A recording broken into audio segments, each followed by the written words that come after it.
ॐ तत्पुरुषाय विद्महे महादेवाय धीमहि तन्नो रुद्रः प्रचोदयात्। ॐ श्रां श्रीं श्रों स चंद्रमासे नमः। सो एक छोटा सा ऑब्जर्वेशन, आपने कभी नोट किया है कि जो ओशन टाइड्स होते हैं वो पूर्णिमा के दिन सबसे ज़्यादा एग्रेसिव क्यों होती है? साइंस कहता है ग्रेविटेशनल पुल। और अब एक और फैक्ट सुनिए, एक ह्यूमन बॉडी के अंदर 70% वाटर होता है, ये सबको पता है, ठीक है।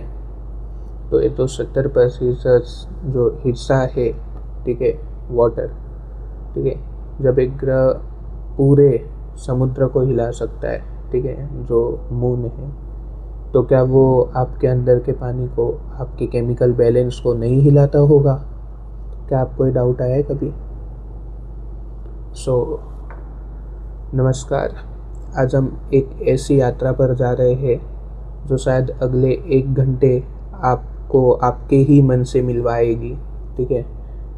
तो जो एस्ट्रोलॉजी है, ठीक है, एस्ट्रोलॉजी में सूर्य आपकी आत्मा है, लेकिन चंद्रमा आपका परसेप्शन है, ठीक है।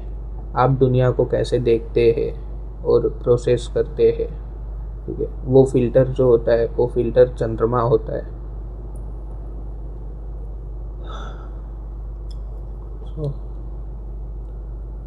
विष्णु पुराण में एक बड़ा गहरा रेफरेंस दिया गया है कि चंद्रमा की एक स्टोरी दी गई है। जो जब सब प्रजापति थे, उन्होंने अपनी 27 बेटियों का विवाह जो है चंद्रदेव से किया था। और ये जो कन्याएं थी वो आज के 27 नक्षत्र है, ठीक है, अश्विनी से लेकर रेवती तक। तो ये जो 27 नक्षत्र है, इनका विवाह जो हुआ था चंद्रमा से हुआ था, लेकिन चंद्र का मन जो था वो सिर्फ एक पर आके रुक गया था, रोहिणी पर। बाकी 26 जो थी उनकी उपेक्षा हुई, जिस कारण और क्रोध में आकर दक्ष ने चंद्रमा को श्राप दे दिया कि तुम्हारा जो अस्तित्व है, तुम्हारी चमक है, वो क्षीण हो जाएगी। इस श्राप से बचने के लिए चंद्रमा ने उस टाइम पे शिव जी की तपस्या की, और शिव जी ने उन्हें बचा तो लिया, लेकिन एक नियम के साथ कि जो चंद्रमा का अस्तित्व रहेगा वो बचेगा, लेकिन वो जो रहेंगे स्थिर नहीं रहेंगे, ठीक है। तो शिव जी ने उन्हें बोला कि तुम स्थिर नहीं रहोगे, और यहीं से शुक्ल पक्ष और कृष्ण पक्ष का शुरुआत होता है, ठीक है। तो दोस्तों, ये सिर्फ कथा नहीं है, जो हमारी साइकोलॉजी है, इंसान हाईली मोटिवेटेड होता है, ठीक है। वो दिन में आप देख सकते हो कि सुबह कोई बहुत ज़्यादा मोटिवेटेड है और रात को बहुत ज़्यादा ओवर थिंकिंग करता है। क्यों? क्योंकि आपके अंदर का जो चंद्रमा है वो स्थिर नहीं है, ठीक है। तो आज हम सिर्फ जो है एक जेनरिक ट्रेट्स नहीं देखने वाले हैं, क्योंकि जो D1 चार्ट होता है वो सिर्फ एक फिजिकल रियलिटी है, लेकिन आपका जो सबकॉन्शियस माइंड है, आपका जो डीप सॉफ्टवेयर है बोल सकते हैं, ठीक है, वो D9 में नोमांस चार्ट में लिखा है, ठीक है। लेकिन आज हम जो है चंद्रमा देखेंगे, उनको डिकोड करेंगे 12 हाउसेस में D1 चार्ट के, उनके एक डीप मैट्रिक्स को डिकोड करने का मैं ट्राई करूँगा, ठीक है। तो चलिए स्टार्ट करते हैं। हाउस 1, ठीक है। अगर आपका चंद्रमा आपके पहले भाव में यानी लग्न में है, ठीक है, तो आपके इमोशंस जो है वो एक ही चीज़ है, आपका चेहरा आपके दिल का डैशबोर्ड है। आप चाह कर भी अपना दुख जो है या अपनी खुशी जो है वो छुपा नहीं सकते हैं, क्योंकि चंद्रमा ही फर्स्ट हाउस में आ गया है, इमोशन फर्स्ट हाउस में आ चुके हैं। लेकिन यहाँ तक एक मतलब बहुत डीप लेयर है कि नक्षत्रास्ती, अगर आपका लग्न चंद्रमा जो है आपका लग्न में है, अश्विनी नक्षत्र में है, तो आपके जो इमोशंस है वो एक अजीब सी स्पीड के साथ होंगे, ठीक है। आपके इमोशंस में स्पीड होगी, आपको सब कुछ तुरंत चाहिए रहेगा, आप इम्पेशेंट होंगे। लेकिन अगर यही चंद्रमा आपका रोहिणी में बैठा हो तो इंसान हाईली मैग्नेटिक, काम, डीपली पजेसिव हो जाता है, ठीक है। सो ज्योतिष का एक बहुत बड़ा आर्केटाइप बोलते, ठीक है, उसको समझते हैं कि जो लग्न का चंद्रमा होता है वो आपको एक इमोशनल स्पॉन्ज की तरह बना देता है। आप एक कमरे में जाते हैं और बिना किसी से बात किए वहाँ की टेंशन एब्जॉर्ब कर लेते हैं, जैसे स्पॉन्ज पानी को एब्जॉर्ब कर लेता है, ठीक है। और ज़रा सोचिए कि जब गोचर में, यानी करंटली आपका समझ लो कि राहु जो है वो आपके लगन के चंद्रमा के ऊपर से गुजरता है, ऐसा कोई ट्रांजिट हुआ तो उस वक्त इंसान को पैनिक अटैक्स आ सकते हैं, ठीक है। उनको जो होता है कि उनके एग्जिस्टेंस पे उनको डाउट आने लगता है, क्योंकि इल्यूजन का ग्रह आपके मन पर बैठ जाता है। और नवमांस की बात की जाए तो अगर जीवन में आपका मून लग्न में है, ठीक है, सबको अच्छा दिख रहा है, लेकिन नवमांस में वो 8th हाउस में चला गया तो दुनिया को लगेगा आप सॉर्टेड है, लेकिन अकेले में आप डीप ट्रॉमा और अनजाने डर से जूझ रहे होंगे, ठीक है। ये बातें आपको कोई बताने वाला है नहीं, बहुत बहुत डीप रिसर्च लगी है मुझे ये बातें पता करने के लिए, और मैंने अपने पॉइंट ऑफ व्यू रखे यहाँ पे, ठीक है। तो ऐसे लोगों के अपने मन की क्लीनिंग करनी चाहिए, ठीक है। उनको क्या करना चाहिए, भीड़ से हटकर थोड़ा अकेले बैठना चाहिए। सोमवार को सफ़ेद वस्तुओं का दान करना चाहिए, ठीक है। आपके इमोशनल रिस्पॉन्स को डिटॉक्स करने के लिए बहुत इफ़ेक्टिव रेमेडी है। नाउ सेकेंड हाउस की बात करते हैं, नरिशर इन द वर्ल्ड का हाउस जो होता है, ठीक है, पैसे का भाव, धन भाव, ठीक है। अब चलते हैं आप उन दूसरे भाव पर। ये भाव आपकी वाणी, आपका खानदान और आपकी बचत, जो वेल्थ होती है, ठीक है, इन चीज़ों का है। और यहाँ पे आके बैठ गए आपके इमोशंस, चंद्रमा। तो यहाँ पे सीधे मतलब सिंगल एक ही बात यहाँ पे कहती है कि आपकी मानसिक शांति जो है वो आपके बैंक बैलेंस से जुड़ी हुई है। तो अगर जीवन में यहाँ मून एग्जॉल्टेड हो तो इंसान बोलता बहुत मीठा है, ठीक है, बहुत मीठा बोलेगा, उनकी वाणी में अलग ही आपको अट्रैक्शन दिखेगा, और आपने अपने लोगों पर खर्च करके खुश रहने वाला होता है पॉजिटिव चंद्रमा। लेकिन इस प्लेसमेंट की सबसे बड़ी टेस्टिंग कब होती है, 7.5 के आखिरी फेज में, जब शनि आपके दूसरे भाव के चंद्रमा पर से गुजरता है, तो वो आपकी फाइनेंशियल सिक्योरिटी और आपकी आवाज़ का टेस्ट लेता है। आपको लगता है सब खत्म हो जाएगा, ठीक है। पाप कर्तरी योग हो तो अकाउंट में पैसे होने के बावजूद एक गरीबी वाला माइंडसेट आपके अंदर आ जाता है, ठीक है। सो अगले एंगल से देखते हैं, नक्षत्र का एंगल क्या है इसमें। अगर यहाँ चंद्रमा कृतिका नक्षत्र में हो, जो सूर्य का नक्षत्र है, तो आपकी आवाज़ में आग होगी, ठीक है। आप सच बोलेंगे, चाहे सामने वाले को कितना भी बुरा लग जाए, आपको कुछ मैटर नहीं करता, ठीक है। और यही आदत आपके अपने ख़ानदान में आपसे दूरियां बना देती है कि आप ख़ानदान वालों से दूर हो जाते हो, क्योंकि आप मुँहफट हो जाते हो, आप सच बोल देते हो, ठीक है। तो अगर ये जो जीवन का मून है नवमांस में 12th हाउस में गिर जाएगा, ठीक है, तो क्या होगा, तो इंसान पैसा कमाएगा, बहुत ज़्यादा पैसा कमाएगा, लेकिन अपने सबकॉन्शियस दुख को भुलाने के लिए उसे आइसोलेशन या एडिक्शंस में उड़ा देता है वो, ठीक है। तो इस फाइनेंशियल और इमोशनल एंजाइटी को ग्राउंड करने के लिए अपने आपको एक रेमेडी करनी चाहिए। चांदी का एक स्क्वायर पीस ले लीजिए एंड अपने लॉकर में या जहाँ पे आप धन रखते हो वहाँ पे उसको रख दीजिए, ठीक है। ये आपके उस एनर्जी को, आपके इमोशंस को जो पैसे के वजह से ऊपर नीचे हो रहे, उनको स्टेबलाइज कर देगा। सो थर्ड हाउस में मूव करते हैं, जो पराक्रम का भाव बोला गया है, ठीक है।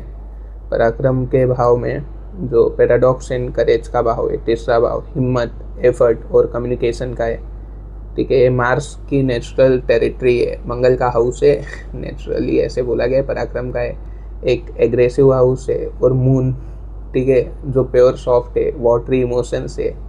जब पानी जैसा चंद्रमा आग और पराक्रम के भाव में आता है तो एक पैराडॉक्स, एक ड्युअलिटी पैदा होती है। ठीक है, कभी आपने कोई लंबा मैसेज टाइप करके डिलीट किया होगा, आप देखते होंगे कि जिनका चंद्रमा थर्ड हाउस में, बहुत लंबा मैसेज टाइप किए डिलीट कर दिए, 100 बार सोच रहे कि मैं मैसेज भेजूँ नहीं भेजूँ, मैं सही बोल रहा हूँ या मैं सही नहीं बोल पा रहा हूँ। ये जो तीसरे भाव का जो ये वीक चंद्रमा की क्लासिक निशानी होती है। ठीक है, यही बोल सकते हैं कि बहुत ज़्यादा सोचेंगे आप, दोस्तों के लिए तो दुनिया से लड़ जाएंगे लेकिन अपने लिए स्टैंड लेने में डाउट करेंगे। ऐसे होते हैं थर्ड हाउस चंद्रमा वाले। अब इसको नक्षत्र के लेवल पर देखें। ठीक है, अगर आपका थर्ड हाउस में मून आर्द्रा नक्षत्र में बैठा होगा, ठीक है, जो राहु का नक्षत्र है, तो आपके अंदर थॉट्स का एक तूफान चलता रहता है हमेशा। आपके ideas out of the box होते हैं लेकिन मेंटल पीस जो होती है वो जीरो होती है। एस राहु इज इल्यूजन, और उसके नक्षत्र में अगर चंद्रमा बैठ गया तो वही होने वाला है। ठीक है, तो जब भी आसमान में जो शनि की दृष्टि इस मून पर पड़ती है तो इंसान प्लान बहुत बनाता है लेकिन एग्जीक्यूट करते वक्त डर जाता है। मतलब वही है कि सिर्फ प्लान किए जा रहे एग्जीक्यूट हो नहीं रहा है। ठीक है, वो ऐसा हो जाता है। और अगर नौमांस की भी बात की जाए तो यहाँ पे D9 का जादू आता है। अगर D1 का थर्ड हाउस जो है, ठीक है, मून नौमांस में, थर्ड हाउस का D1 वाला मून नौमांस में 10th हाउस में चला जाए तो आपकी जो भी राइटिंग या कम्युनिकेशन का शौक है, एक दिन आपका बहुत बड़ा करियर बन जाता है, आप राइटर बन सकते हो। ठीक है, ये बहुत इरेटिक एनर्जी को एंकर करने के लिए मतलब आपको एक उपाय करना चाहिए कि आपको मंगलवार को हनुमान चालीसा का पाठ करना चाहिए। ठीक है, तो उससे आप थोड़े शांत हो जाओगे, आपका मूड पॉजिटिव हो जाएगा। अभी फोर्थ हाउस की बात की जाए, जो द डीप एंकर बोला गया है, ठीक है, लग्जरीज का भाव, चौथा भाव, ज्योतिष में चंद्रमा का अपना घर, अपना थ्रोन। ठीक है, तो मुझे एक बात बताइए, क्या आप उन लोगों में से है जो दुनिया घूम ले, सबसे महंगे होटल में रुक ले, ठीक है, लेकिन सुकून सिर्फ अपने घर के बिस्तर पर आता है? मैंने सब घूम लिया लेकिन मुझे मेरे घर पे सुकून मिल रहा है। क्या आप उसमें के है? यहाँ का शुभ चंद्रमा एक ऐसी डीपली रूटेड पीस देता है जो हिलाई नहीं जा सकती। ठीक है, मदर के साथ डीप कनेक्शन, प्रॉपर्टी, व्हीकल्स, सब बहुत नेचुरल फ्लो में जाते हैं। ठीक है, बहुत नेचुरल फ्लो में आएंगे, लेकिन असली कहानी तब शुरू होती है यहाँ पे जब ये मून एफ्लिक्ट हो जाता है। ठीक है, मान लीजिए यहाँ मून के साथ केतु बैठ गया हो। केतु डिटैचमेंट का प्लेनेट है, आप सबको पता है। ठीक है, अब ऐसी कुंडली वाला इंसान जिसके फोर्थ हाउस में मून केतु कॉम्बिनेशन बन गया या मून केतु कंजंक्शन हो गया, चाहे अपने घर में ही क्यों ना हो, उसे हमेशा एक अजीब सा अकेलापन फील होगा। उसे लगता है कि उसकी माँ उसे पूरी तरह नहीं समझ पाई, उसके माता ने उसे समझा ही नहीं, या वो अपने रूट्स से कम्प्लीटली डिसकनेक्टेड है, ऐसा उसे फील होगा। ठीक है, और जब गोचर होता है यहाँ पे फोर्थ हाउस के मून के ऊपर से, समझ लीजिए सैटर्न का गोचर हो गया। ठीक है, तो हम ऐसा बोल सकते हैं ढैया हो गई। ठीक है, तो ये पूरी डोमेस्टिक लाइफ को हिला कर रख देता है। पूरी इंसान अपनी जगह, अपना शहर बदल लेता है और शांति की तलाश में उसको सिर्फ लोकेशन चेंज करते रहता है वो शांति लेने के लिए। D9 का यहाँ पे बहुत गहरा रोल आ जाता है। ठीक है, अगर D1 में मून फोर्थ हाउस में है और D9 में भी फोर्थ हाउस में रह जाए, जिसे वर्गोत्तम कहते हैं कि कोई प्लेनेट D1 एंड D9 में सेम हाउस में चले गया तो वर्गोत्तम हो जाता है, तो आपकी मेंटल स्ट्रेंथ को दुनिया की आग हिला नहीं सकती। आप अकेले ही पूरे तूफान को हैंडल कर लेंगे। लेकिन अगर D1 से उठकर नौमांस के सिक्स्थ हाउस में चला गया, ठीक है, छठे भाव में चले गया ये मून, तो इंसान सारी उम्र अपनी ही इनर पीस से जंग लड़ता रहेगा। अपनी ही डीप फाउंडेशन को हील करने का सबसे बड़ा उपाय, ठीक है, ज्योतिष में एक ही है, कोई जेमस्टोन नहीं, सिर्फ अपनी माँ या मदर फिगर, ठीक है। आपको इनके डेली चरण स्पर्श करने हैं, जेन्युइन आशीर्वाद लेना है अपनी माँ से या जो भी आपके मदर फिगर लोग हैं उनसे, ठीक है। यही फोर्थ हाउस का सबसे बड़ा असर है और ये चीज़ आपको जो पीस देगी, आप बाद में आइए, आप चालू कीजिए, 1 महीना चालू कीजिए, उसके बाद आके कमेंट कीजिए यहाँ पे, फिर देखना कि ये सही था या गलत था, ठीक है। अभी 5th हाउस की बात की जाए, इमोशनल इंटेलेक्ट, एजुकेशन का भाव, 5वां भाव, ज्योतिष में जिसको विद्या का भाव बोला गया है, संतान का घर बोला गया है, रोमांस का घर बोला गया है, लेकिन साइकोलॉजी में ये आपकी क्रिएटिव इंटेलिजेंस है, ठीक है। सो आपने ज़रूर ऐसे लोग देखे होंगे जो हाईली इंटेलिजेंट होते हैं, ठीक है, बहुत ज़्यादा इंटेलिजेंट है, लेकिन वो सिर्फ तभी काम कर पाते हैं जब उनका मूड ठीक हो, और वो इमोशनली डिस्टर्ब है ना, तो दुनिया का कोई लॉजिक उन्हें फोकस नहीं करवा सकता। अगर उनका इमोशंस ही डिस्टर्ब हो चुका है तो कुछ नहीं कर पाएंगे। 5th हाउस चंद्रमा वालों का मतलब ऐसा बोला गया है कि इनका टाइप ही ऐसा है कि जो इनके इमोशंस है वो मतलब इमोशन से फिल्टर होकर ही बाहर आएंगे, ठीक है। तो नक्षत्र देख लेते हैं। अगर 5th हाउस में कोई भी, किसी का भी 5th हाउस में मून पूर्व फाल्गुनी में बैठ गया, ठीक है, तो इंसान आर्ट, रोमांस और एस्थेटिक्स से एक ऑब्सेसिव लगा होता है ऐसे इंसान को, ठीक है। लेकिन अगर ये मून मगा नक्षत्र में बैठ गया तो क्या होगा, मगा रूट्स, ठीक है। तो इंसान की इमोशंस जो है उसकी ईगो, उसके पूर्वजों, ठीक है, एंसेस्टर्स की लेगेसी से जुड़ जाती है, पॉलिटिक्स से भी जुड़ जाती है, ठीक है। मगा नक्षत्र बहुत पॉलिटिक्स लेवल का है, वहाँ आग और जिद्द ज़्यादा होती है, ठीक है। और जब दशा या गोचर में गुरु अगर 5th हाउस मून के ऊपर से ट्रांजिट करता है, ठीक है, तो ए फेस लाइफ का सबसे बड़ा क्रिएटिव या रोमांटिक एक्सप्लोजन लेकर आता है। आपका इंट्यूशन जीनियस लेवल पर हिट कराता है, कहीं ना कहीं नेक्स्ट लेवल, मतलब ये जो 1 साल का जो टाइम होगा ना आपके लिए, जब गुरु चंद्रमा से जाएगा तब पता चलेगा। लेकिन यहाँ पे D9 को इग्नोर नहीं करना है। अगर D1 में 5th हाउस का अगर आपका चंद्रमा है, ठीक है, और D9 की बात की जाए तो ऐसा होता है कि 6th हाउस में अगर 6ठे भाव में जाके वो गिर गया तो जो चीज़ आपकी हॉबी थी वही आगे चलकर आपके लिए स्ट्रेस और डेली ग्राइंड बन जाएगी, ठीक है।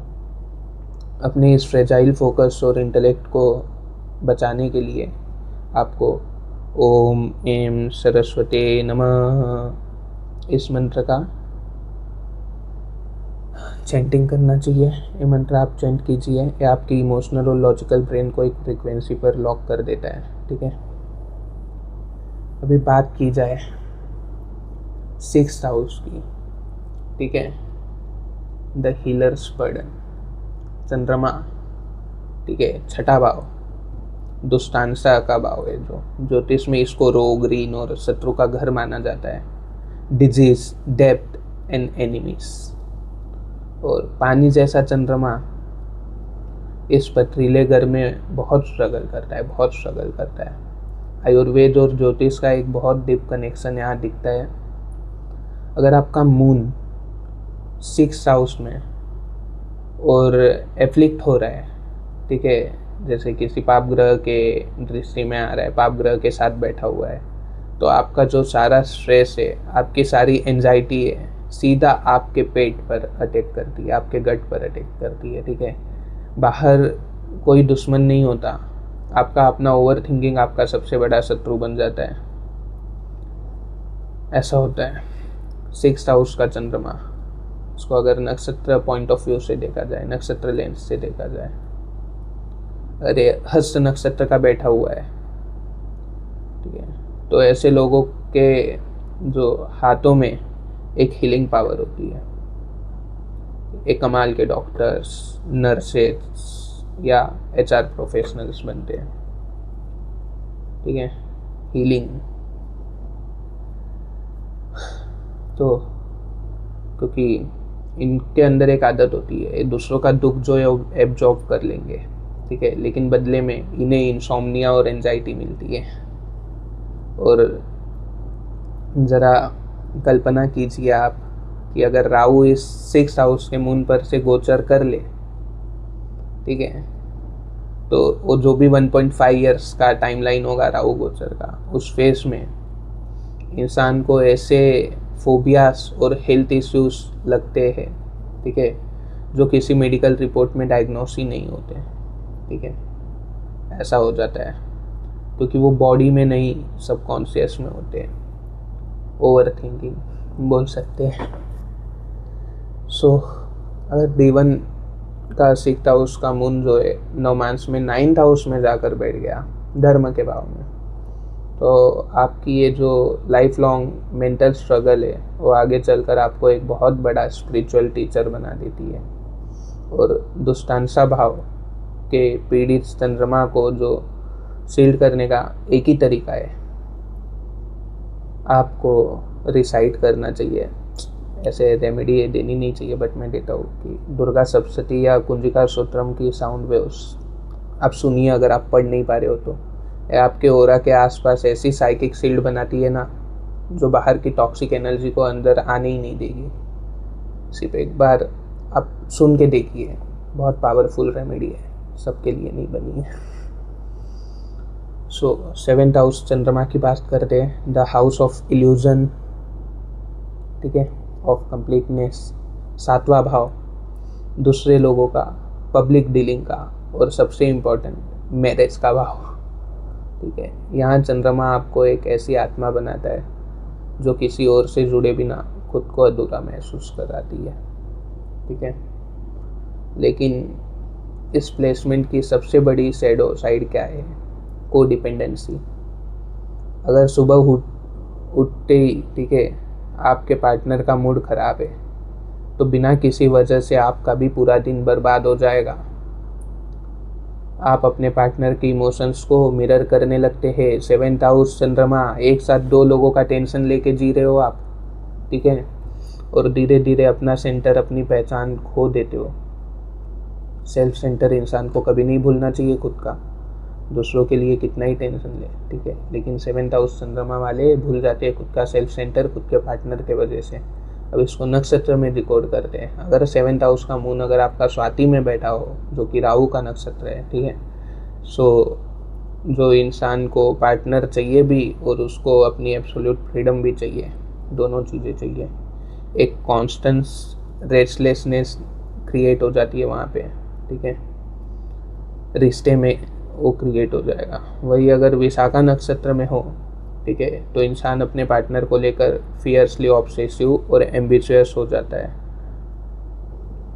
सबसे बड़ा टेस्ट तब आता है जब शनि इस 7th हाउस मून को देखता है। रिश्ते में एक कोल्डनेस, एक रियलिटी चेक आता है। आपको लगता है प्यार खत्म हो गया, लेकिन शनि आपसे डिमांड कर रहा होता है, क्या डिमांड कर रहा होता है? मैच्योरिटी। और 7th हाउस में, नवमांसा में, ठीक है, सबसे ज़्यादा ज़रूरी क्या होता है?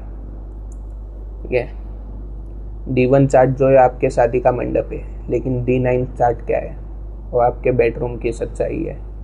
दोनों चीज़ें बहुत अलग है रियल लाइफ में। और D1 में मून 7th में है, पर D9 में 8th हाउस में चला जाए तो रिश्ते में भी बहुत ज़्यादा deep secrets, sudden emotional breaks आते हैं, ठीक है। इस एब्सोल्यूट इमोशनल डिपेंडेंसी को ठीक करने के लिए एक ही उपाय दिया गया है, शिव और पार्वती की संयुक्त पूजा बताई गई है। ये आपको रिश्तों में बैलेंस सिखाती है, ताकि आप प्रेम करें पर खुद को खोए बिना। खुद को नहीं भूलना है, सेल्फ सेंटर नहीं भूलना है आपको। 7th हाउस मून वालों, दूसरों के लिए जीना छोड़ो, ठीक है, शिव शक्ति की साधना करो, पूजा करो, समझ जाओगे। अब 8th हाउस की बात की जाए, the deep ocean in the trauma. 8वां भाव, ज्योतिष का सबसे बड़ा रहस्य, ठीक है, माय पर्सनल फेवरेट हाउस, ठीक है। डेथ, डीप साइकोलॉजी, ऑकल्ट और सडन इवेंट सब इसी हाउस में आते हैं। तो जब चंद्रमा यहाँ आता है तो आपके इमोशंस की गहराई को आम इंसान नहीं समझ सकता।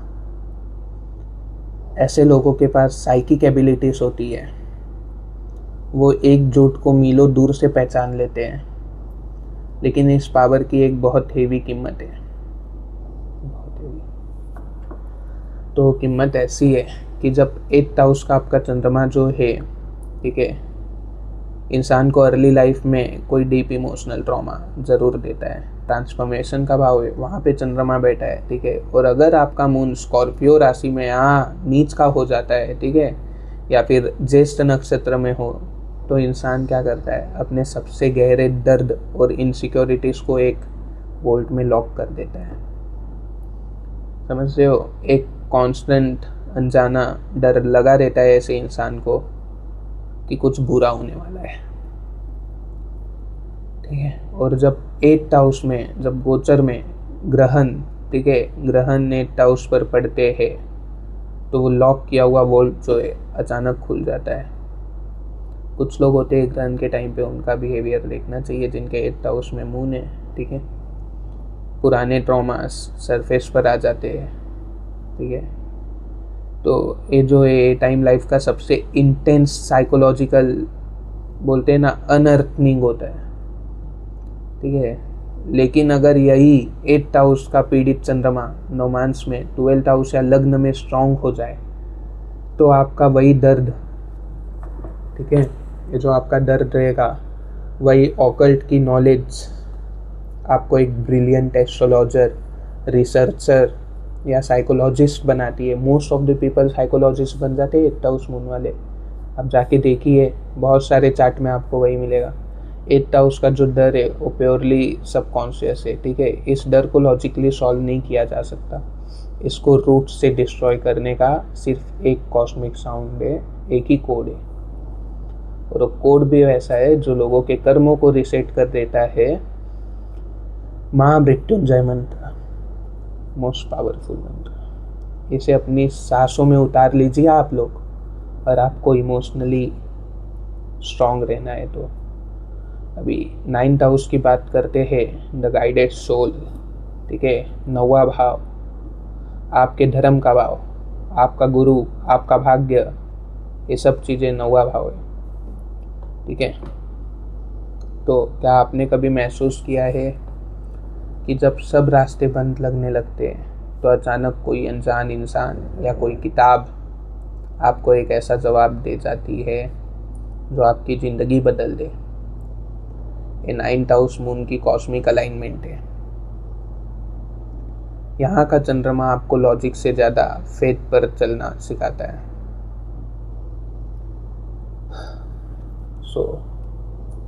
अगर किसी का मून 9th हाउस में है, मूला नक्षत्र में बैठ जाए, ठीक है, केतु के नक्षत्र में बैठा हो।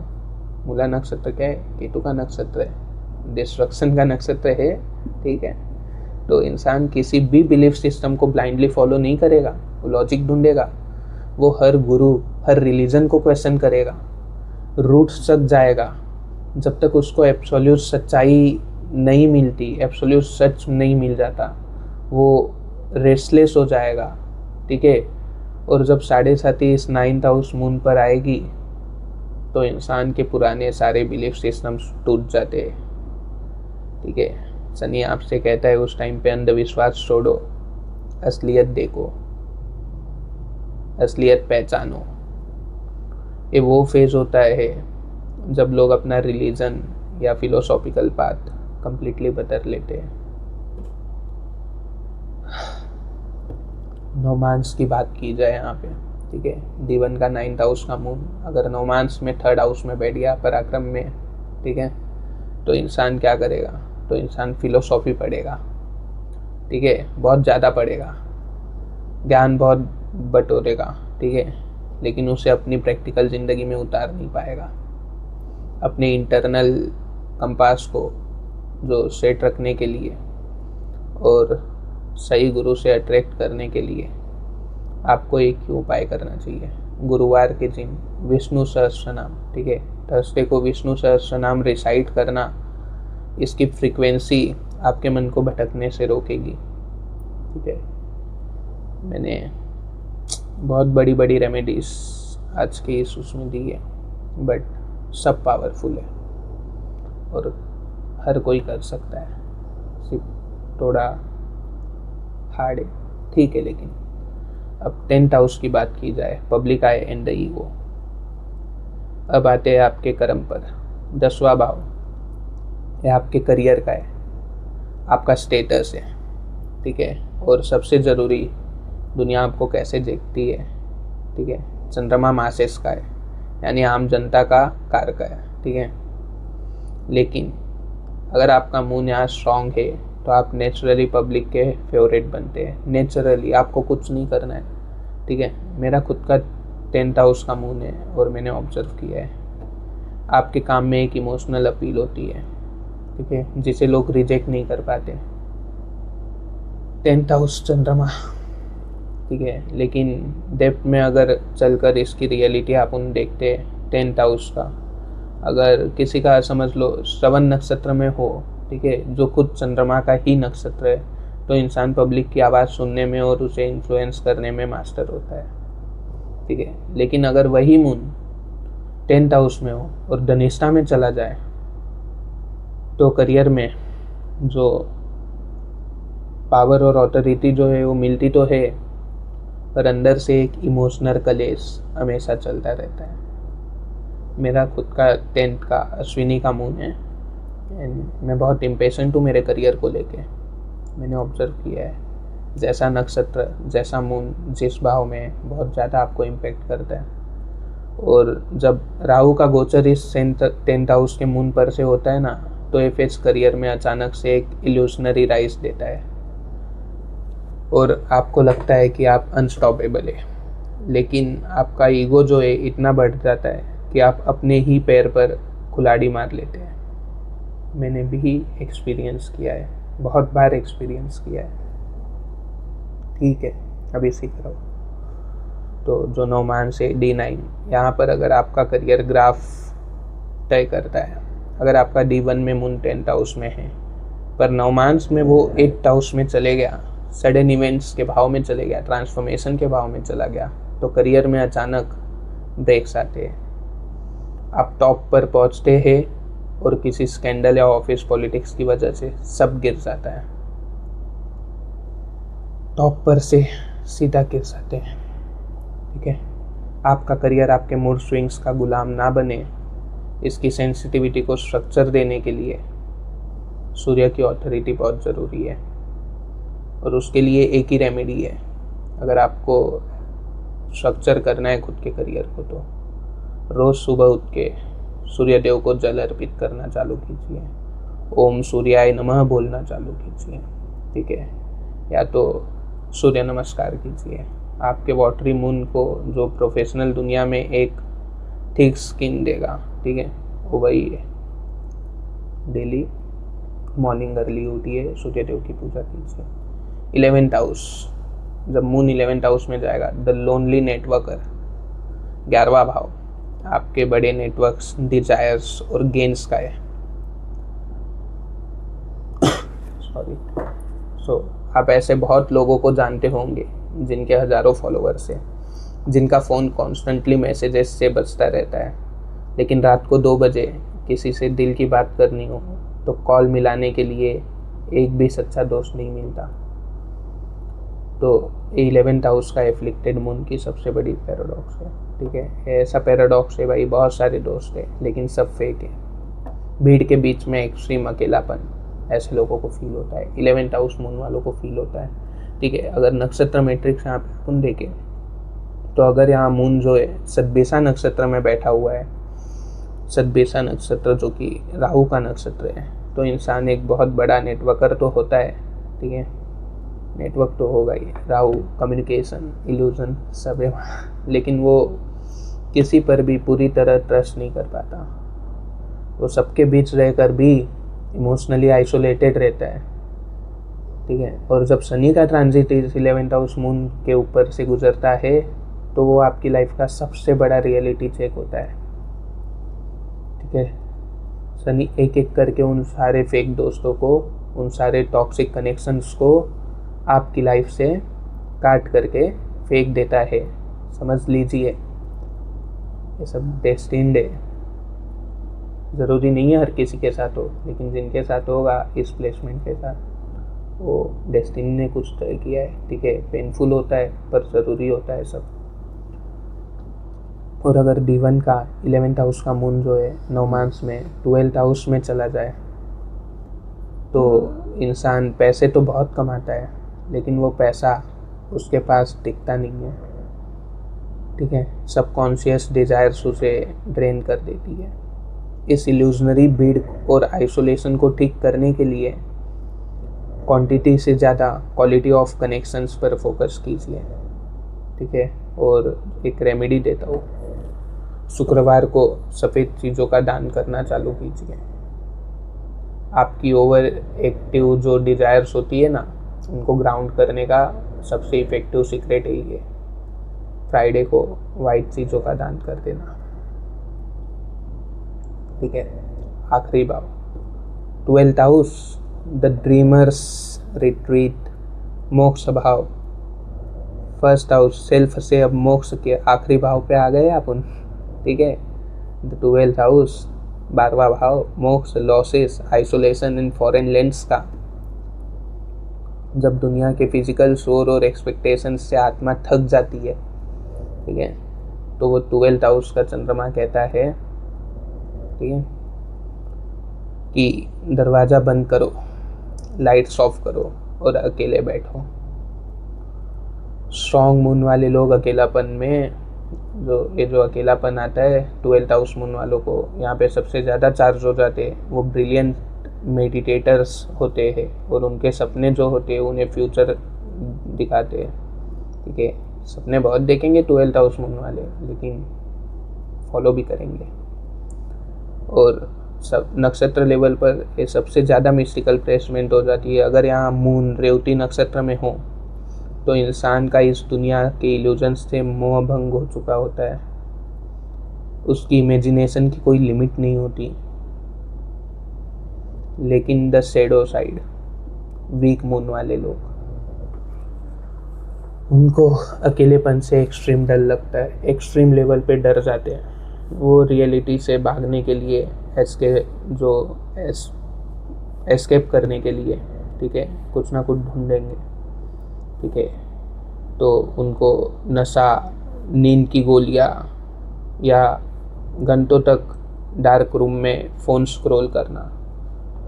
और जब ऐसी आदत होगी, केतु का ट्रांजिशन 12th हाउस मून पर से अगर होगा तो क्या होगा, इंसान मटेरियलिस्टिक दुनिया से कम्प्लीटली डिटैच हो जाता है। अगर मेंटली स्ट्रांग नहीं है वो इंसान तो एक डीप डिप्रेशन लगता है उसे। अगर स्पिरिचुअली अवेकन्ड इंसान है तो ये उसका हाईएस्ट मेडिटेशन, स्पिरिचुअल अवेकनिंग का फेस होता है। ठीक है, अगर D1 का 12th हाउस का मून नौमांस में लग्न में आ जाए तो वो जो आइसोलेटेड इंसान है ना, आगे चलकर एक बहुत पावरफुल स्पिरिचुअल गाइड बन जाता है। लोग उसके अकेलेपन से सीखने आते हैं। इस आइसोलेशन और ओवर थिंकिंग को कंट्रोल करने का सिर्फ एक रास्ता है। रात को सोने से पहले अपने सारे इलेक्ट्रॉनिक्स गैजेट्स दूर कर दे, खुद से बाहर रखे, आग बंद करे और सिर्फ एक ही मंत्र, ओम नमः शिवाय। ठीक है, इस ध्वनि को अपने मन में चलाते रहे। ठीक है, मानसिक रूप पे इस ध्वनि का मेडिटेशन करें। यही आपका सबसे बड़ा आश्रय होगा। तो एता 12th हाउस मून, यहाँ पे अपने 1 to 12 हाउस ख़त्म होते हैं। ठीक है, रात के 2:05 हो रहे और मैं ये वीडियो रिकॉर्ड कर रहा हूँ। मेरे घर पे सब सो चुके हैं। ठीक है, बहुत बिजी शेड्यूल से मैं टाइम निकाल के वीडियोस रिकॉर्ड कर रहा हूँ। ठीक है, लग्न से लेकर मोक्ष तक हमने आपके मन का पूरा एक चक्कर लगा लिया है यहाँ पे। तो अभी जब इसमें आपने दक्ष का श्राप देखा, चंद्रमा को जो मिला जरूर था। ठीक है, लेकिन वो साइकोलॉजिकल रियलिटी है अभी के टाइम की। सब चीज़ें आपस में कनेक्टेड है, हम सब इम्परफेक्ट ज़रूर है, ठीक है। हमारा मन रोज़ बदलता है, बिल्कुल ओशन टाइड्स की तरह, जो मैंने स्टार्टिंग में बोला था। और ज्योतिष आपको डराने के लिए या डिटर्मिनिस्टिक होने के लिए नहीं बना है, ठीक है। एक बोलते हैं एक मैप है, एक ब्लूप्रिंट है, जो आपको बता रहा है कि आप कहाँ ब्लाइंडली रिएक्ट कर रहे हैं। जब आपका मूड अगली बार बिना किसी फिजिकल वजह के डाउन हो तो खुद को ब्लेम मत करना, ठीक है। अपने चार्ट को याद करना, अपने मून की दशा को देखना और उस बदलते हुए फेस को रेमेडी करके शांति से गुजर जाने देना, ठीक है। क्योंकि यूनिवर्स का एक बेसिक नियम है, अमावस्या के अंधेरे के बाद शुक्ल पक्ष का उजाला आता ही है। मैं उम्मीद करता हूँ ये वीडियो में आपने कुछ सीखा ही होगा, ठीक है। मैंने तो बहुत कुछ सीखा है और मैं अभी भी सीखता हूँ। मैं खुद स्टूडेंट हूँ। आपने अपने खुद के बारे में कुछ नया, कुछ गहरा देखा होगा, कुछ रिलेट किया होगा आपने, ठीक है। तो आपका चंद्रमा किस हाउस में और किस नक्षत्र में है और क्या आपकी लाइफ, आपकी साइकोलॉजी उसी एग्जैक्ट पैटर्न पर चल रही है। आपको अगर कुछ शेयर करना होगा तो नीचे कमेंट्स में मुझे अपना एक्सपीरियंस बता देना। कुछ पोजीशंस पे आपको डाउट है, I will try to reply, ठीक है। अगर आपको अपने चार्ट को डीप नोमांस मैट्रिक्स अभी डिकोड करना नहीं आता है, नोमांस देखने अगर आपको नहीं आता है, तो अपनी डिटेल्स शेयर कीजिए। मैं एनालिसिस करके जवाब देने की कोशिश करूँगा, ठीक है। क्योंकि मुझे सीखना है, उसके लिए मुझे चाहिए बहुत सारे चार्ट जिसके ऊपर मैं एनालिसिस कर पाऊँ, ठीक है। तो वही है। और इससे आपको अगर थोड़ी भी क्लैरिटी आई होगी आज की वीडियो से, तो इस चैनल को सब्सक्राइब ज़रूर कर लेना, ठीक है। इस माइंड साइंस का हिस्सा बनना। और अपना ध्यान रखें, लहरें चाहे कितनी भी शोर मचाए, समुद्र की गहराई हमेशा शांत रहती है। अपनी उस गहराई को ढूंढे। ओम नमः शिवाय।